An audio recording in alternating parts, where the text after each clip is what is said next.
మునగాకు అనంగానే అందరూ అంతగా ఇష్టపడరు. కానీ దాంట్లో ఉన్న పోషకాలు తెలిస్తే అందరూ కూడా చాలా ఇష్టంగా తింటారు. కానీ మన పిల్లలు మాత్రం అన్ని రకాల కూరగాయలు తినరు. అలా తిననప్పుడు ఈ మునగాకుని మనం కారప్పొడిలో కూడా వాడి వాళ్ళకి హెల్తీగా మనం ఫుడ్‌ని పెట్టొచ్చనమాట. ఈ కారప్పొడిలో మెయిన్ హీరో మునగాకైతే దానితో పాటు ఇక్కడ యూజ్ చేసిన ఐటెమ్స్ ఏంటంటే నువ్వులు, పల్లీలు, బాదం పప్పు, walnuts and water melon seeds use చేశాను. ఇంకా గుమ్మడి గింజలు కానీ ఫ్లాక్స్ సీడ్స్ కానీ యూస్ చేయొచ్చు. కానీ అవి నా దగ్గర ప్రజెంట్ లేవు కాబట్టి ఉన్న ఐటమ్స్తో నేను కారపొడి చేశాను. సో ఫస్ట్ యాజ్ యూజువల్గా మనం అందరం చేసుకునే ప్రాసెస్సేనండి. పల్లీలు నేను తీసుకున్నాను. ఆ పల్లీలు ఫస్ట్ డ్రై రోస్ట్ చేశాను.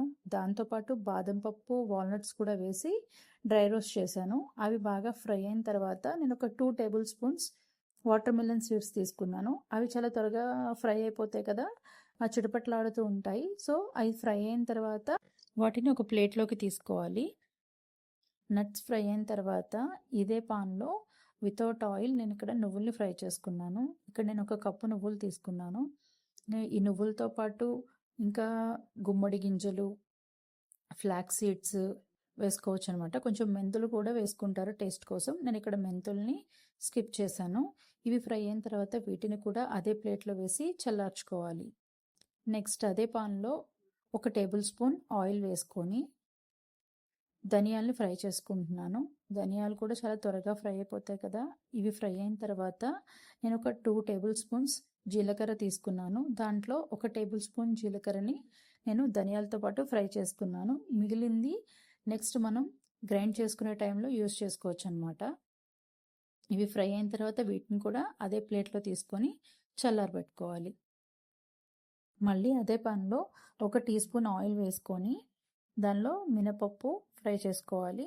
ఈ మినపప్పు ఫ్రై అవ్వడానికి కొంచెం టైం పడుతుంది, కానీ ఇది ఫ్రై అయ్యేటప్పుడు వచ్చే అరోమా చాలా బాగుంటుంది కదా.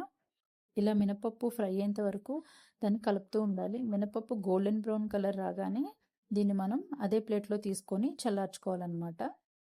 ఇంకా లాస్ట్ మనకి మిగిలింది ఎండుమిర్చి. అదే పాన్లో ఒక టేబుల్ స్పూన్ ఆయిల్ యాడ్ చేసి ఎండుమిర్చిని దాంట్లో వేసి ఫ్రై చేసుకుందాం.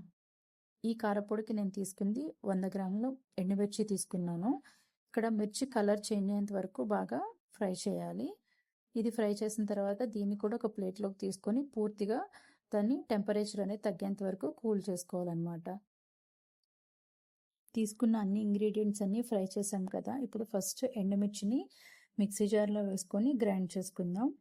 ఎండుమిర్చి గ్రైండ్ అయిన తర్వాత ఇందాక మనం ఫ్రై చేసేటప్పుడు జీలకర్ర హాఫ్ వేసి హాఫ్ ఉంచాం కదా, ఆ జీలకర్రని వేసి తర్వాత నేను ఒక 3 గుప్పెళ్ళు వెల్లుల్లి తీసుకున్నాను. వాటిని కూడా వేసి కచ్చపచ్చగా గ్రైండ్ చేసుకుందాం. దీన్ని నేను సపరేట్గా ఒక పాన్లో తీసుకున్నాను. ఇప్పుడు మిగిలిన ఏవైతే పప్పులు అవన్నీ ఉన్నాయో వాటిని కొద్ది కొద్దిగా వేసి గ్రైండ్ చేసుకున్నాను. ఇక్కడ నేను చింతపండు వాడట్లేదు, ఇది పూర్తిగా ఆప్షనల్ అనమాట. ఇలా గ్రైండ్ చేసిన తర్వాత ఆ పౌడర్ని మనం ఫస్ట్ ఎండుమిర్చి వేసుకున్నాం కదా దానిలోనే వేసుకోవాలి. ఇలా నేను ఈ పప్పులన్నీ కలిపి 2 బ్యాచెస్లో నేను గ్రైండ్ చేసుకున్నాను. నెక్స్ట్ ఇక్కడ నేను తీసుకున్నటువంటి ఈ మునగాకు పొడిలో కేవలం మునగాకు మాత్రమే లేదు, దీనిలో నేను కరివేపాకు కూడా యాడ్ చేశాను. ఇక్కడ నేను సాల్ట్ గ్రైండ్ చేసేటప్పుడు వేయలేదు, అందుకే ఇప్పుడు వేస్తున్నాను. ఇలా సాల్ట్ కూడా వేసిన తర్వాత మొత్తం బాగా మిక్స్ చేసుకోవాలి. ఇలా మిక్స్ చేసుకున్న తర్వాత ఫైనల్గా అవుట్పుట్ ఇదనమాట. ఇది చాలా హెల్దీ, అన్ని రకాల పోషకాలు మునగాకు, కరివేపాకు కారపొడి. నా వీడియో కనుక నచ్చినట్లయితే please like, share and subscribe. Thanks for watching.